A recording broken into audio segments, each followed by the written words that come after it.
Malick mi xam nga leen lay nuyu. Plateforme citoyenne pour le respect de la souveraineté du peuple bu ñu ko doon tekk ci wolof seen kuréel yii ba kuréel gii nun koy tekkee. waaw xam nga li nu dal moo tax société civile bi yëpp organisé wu pour ngir mettre benn plateforme boo xam ni dafay regrouper toutes les organisations et mouvements citoyens pour ñu mën a sàmm suñuy àq surtout suñu souveraineté mooy suñu moomeel bi mooy ndaxte juróomi at yu nekk dañu jàpp ni dañu war a fal dañu war a moom suñu bopp fal suñuy njiit te kooku askan bi rekk ko yelloo keneen yelloo ko loolu lañu jàpp ni dañu ko xañ dañu ko spolier comme li ko yaay wax parce qu'on a véritable spoliation du peuple pour ñu mën a taxaw nag pour xool loolu nan lañ koy lijjantee ba nga xam di baatu askan bi kenn du ko foqarti.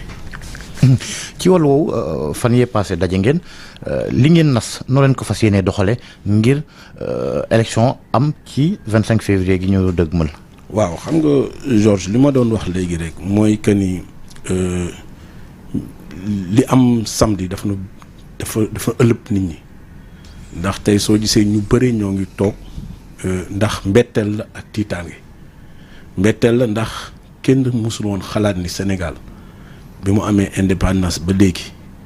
nit dana toog muy président de la République wala groupe am toog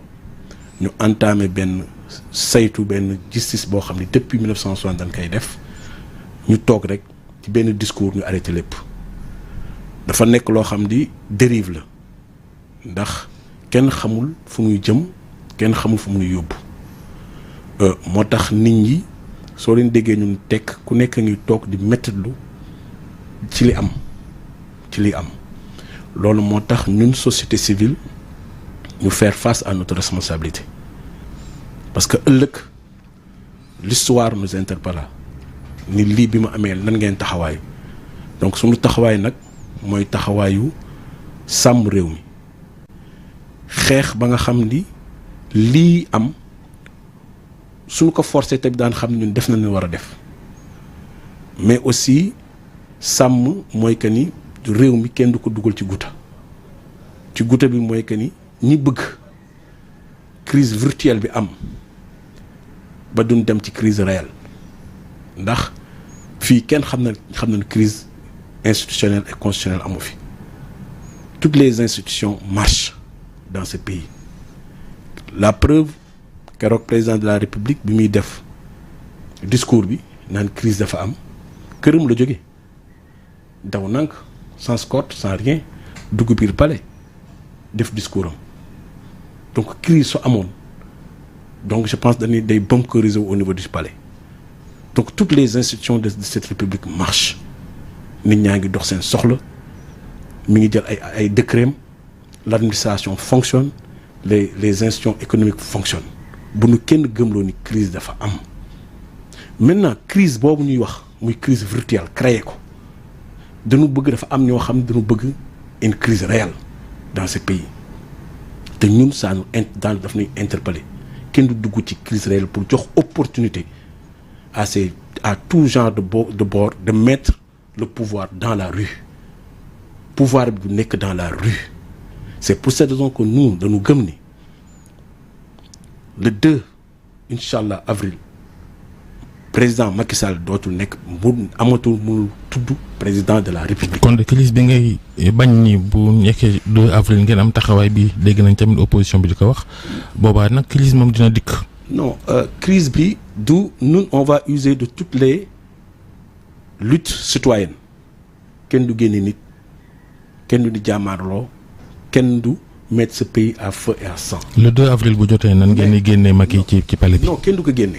non kenn waxul dañuy génne Macky ça c'est pas notre propos et nous l'assumons pas mais daanu gëm xam ni tous les combats symboliques et républicains daanu ko def. nga yooyu combat c'est-à-dire que le combat c'est qu'on va à la désobéissance civique c'est-à-dire que d'abord Macky Sall dootuñu ko président Macky Sall dootuñu wax président ça sera Macky Sall tout court statut moom am na ko ba noppi. non mais le statut c'est que on le reconnaît pas parce que xam nga réew. léegi bu njëggee ca loola ngeen jàpp loola fas yéene doxalee noona nu muy demee. non xam nga Babacar ñun pour ñun on est en train de fédérer l'ensemble des initiatives ñun gis nañu waxtaan nañu ak syndicats yi waxtaan nañu yeneen acteurs yi tey on va rencontrer les universitaires on va li ñu war a def li ñuy def du xeex du xuloo il faut pas attendre que ñun ñu jël responsabilité naan nit ñi génn leen ngeen xeex ak force de l'ordre bi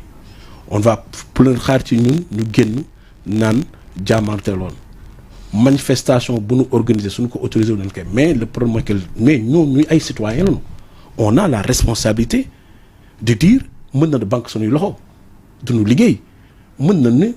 ñun tout ce qui est symbolique au niveau de l'État on le respecte pas am nañ ci sañ-sañ c'est que cette désobéissance civique là c'est ça qu'on veut c'est que nit ñi xam ni mais actuellement on mënuñu reconnaître un pouvoir ñun ñooy fal suñu président de la République c'est le citoyen qui vote suñu président de la République du assemblée moo koy fal c'est pas l'assemblée on n'est pas dans un du nekk une souveraineté indirecte souveraineté populaire et directe la ñu wax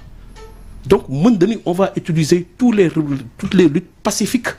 et je le dis pacifiques et républicaines ci loo xam ne mën nañ ko am daan ko am mais ça c'est des choses yoo xam ne et là on va le commencer duñu xaar sax ba les deux on va monter en puissance dans créer suñu texte on est en train de mettre une plateforme progressive pour aller vers ça mais ce pays là kenn du ko bàyyi kenn du ko pouvoir bi je l'ai dit que le pouvoir ne sera pas dans la rue parce que pouvoir su nekkee dans la rue ku nekk mën na ko for et là c'est la responsabilité de tout le monde te ñi ñu rencontre démb même politique leen na dana ñun on a justement fa la bëggoon ñëw yéen ngi bëgg a fédérer toutes les forces syndicats yi tey ngeen fas yéene dajeek universitaires yi est-ce que da ngeen fas yéene lëkkaloog ñi nga xamante ne ñoo di opposition bi nga xamante ne aussi dañoo bëgg ñu tenir élection bi le 25 le 2 avril mu am passation de pouvoir. xam nga Georges suñu waxee ba wax et man ku ma xam di depuis 30 ans ñu ngi manque société civile. donc nous on a li ñu yor rek mooy société mooy taxawaayu société civile aujourd'hui li am c'est la classe politique de tous bords confondus c'est le niveau de maturité politique c'est le niveau aussi de responsabilité politique moo ñu indi lii moo tax nous ce qu'on veut mooy c'est une plateforme citoyenne c'est que ñoom am nañ seen agenda seen ay agenda nañ ko dérouler parce que in fine ñoom seen agenda c'est que mooy ki toogal puusal ma toog c'est la conquête et la conservation du pouvoir lu leen tax a jóg yëpp li ñu yëngatu yëpp c'est d'accéder au pouvoir ñun société civile bëgguñu gérer pouvoir c'est pas notre mission c'est pas notre rôle mooy Sénégal rek c'est-à-dire que le citoyen que li ñu xañ citoyen ñu delloo ko donc moo tax cette plateforme là c'est une plateforme citoyenne d'abord qu'on est en train de mobiliser les organisations et les mouvements citoyens politique bu ñu gis bu ñu dégg dans le mais dans cette dynamique là il faut que la société civile s'interroge d'abord il faut que société civile aussi li ñuy reprocher société ñu mën a aussi toog ñi mën a ànd toog ñu xam ne lii mooy suñu objectif c'est pas de pousser Macky Sall ou bien génne Macky Sall. léegi lay wi Macky wax ba moom ñi mu àndal ak PDS buux élection yi mooy conseil constitutionnel ak dossier ñi bëggoon nekk candidat ñu bëri ak rëq-rëq ci am ak tuuma ye jógee ca PDS dem ci conseil constitutionnel moo waral yëf yi jaxasoo goo xam ne élection mënta am le 25 février yéen loola bàyyi ngeen ci xelam déet liggéeyu conseil constitutionnel ci dossier candidature yi ak itam tuuma yi tegu ci kaw ay juge yu bokk ci conseil constitutionnel loolu boole ngeen ko ci seen xalaatam déet. xam nga Babacar élection bu am dana am ay revendications dana am ay jiixi jaaxa loolu élection surtout élection présidentielle pour man élection am na élection présidentielle yu gënoon metti yoo xam ne contexte moo gënoon metti 2012 vous vous rappelez bi le plus récent fii lañ fi toog troisième candidature troisième mandat xeex guddi xeex bëccëg campagne électorale amul et pourtant de nous tenir les élections ba ci veille bi y a des transactions yoo xam ne Abo Chanjo indi nañ ko fi pour les questions nous reporter mais les gens ont tenu bon et que dañu voté ci ëllëg sa kii gagné et la vie continue donc il faut que loolu c'est des faux prétextes maintenant le conseil constitutionnel mu baax mu bon conseil constitutionnel la mieux vaut avoir c'est-à-dire que li ñu naan une mauvaise institution que l'absence d'institution ça il faut même maintenant conseil constitutionnel gars yi attaqué nañu leen mais ça c'est des trucs pénals kun attaqué affaire corruption mais c'est pénal nañu ko régler c'est pas des questions yoo xam dañ koy rapporter ci au niveau institutionnel c'est du truc pénal maintenant arriver à avoir li ma naan l'immaturité de la classe politique loolu moo tax ñu arriver à avoir 93 candidats parce que ku jóg takk sa cravate wala puudaru ni man maay nekk président de la République c'est-à-dire que c'est ça qui fait que aussi la classe politique est interpellée on ne peut pas avoir des élections sérieuses crédibles boo xam ni il y a 93 candidats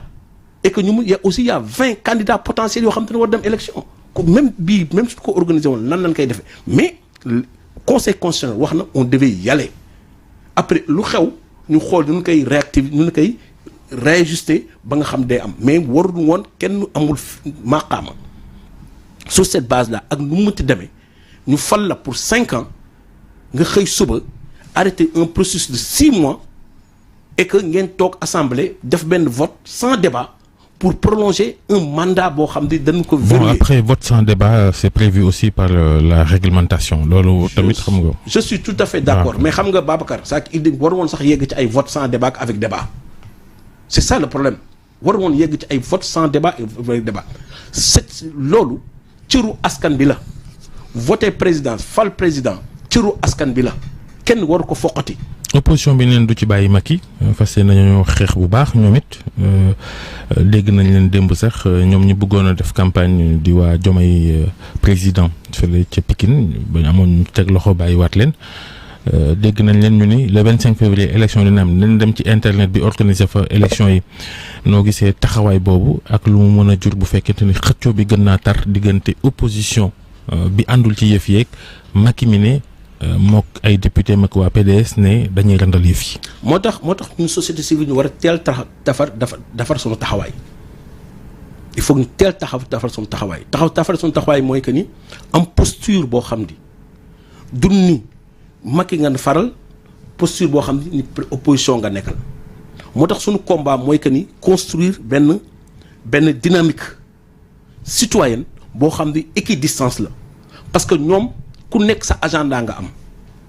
je le dis ku nekk sa agenda nga am mais ci agenda bi lan mooy agenda wu peuple lan mooy agenda citoyen lambda bi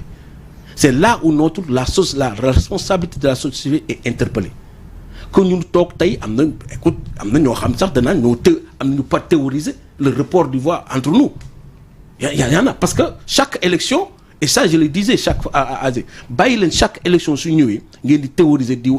dugal nit ñi politiciens yi dans le bopp on reporte les élections pour ceci pour cela et depuis malheureusement 4 ou 5 élections chaque fois situation su amee li gën a yomb mooy nañ reporter élection te tey arrivé nañ situation boo xam ne kenn xalaatu ko woon donc ñun citoyens et j'invite à toutes les organisations de la société civile de nous rejoindre dans cette dynamique là tey on est à la plateforme des acteurs non étatiques. mais est-ce que yaakaar gëm ngeen ni askan wi dana adhérer ci seen xeex wi ndax par exemple nañu banque loxo nañu banque suñu loxo du ñu dem liggéey ku liggéeyul doo am li nga suturloo de. waaw mais Georges ça vaut la peine c'est que il mënuñu toog xam nga dañ demoon je donne benn exemple benn dëkk bu nekk fii soo fa daan dem. da ngay sentir que kenn sañu sax waxu politique kenn sentir ko parce que nit ñi dañu nekk di psychose tey loolu laa sentir Sénégal amul internet kenn sañul wax politique soo waxee ñun la fii nga far kii nga far ma sàmba nga baral c'est ça je pense qu'il faut que ñu arrêter Sénégal loolu du Sénégal le Sénégal que nous a légué non. Sénégalais tamit ñoom politique la ñuy dundee lu yéeme sax politique guddi ak bëccëg. élection ou pas élection moom politiciens rek ñoo ciy jariñu ku falu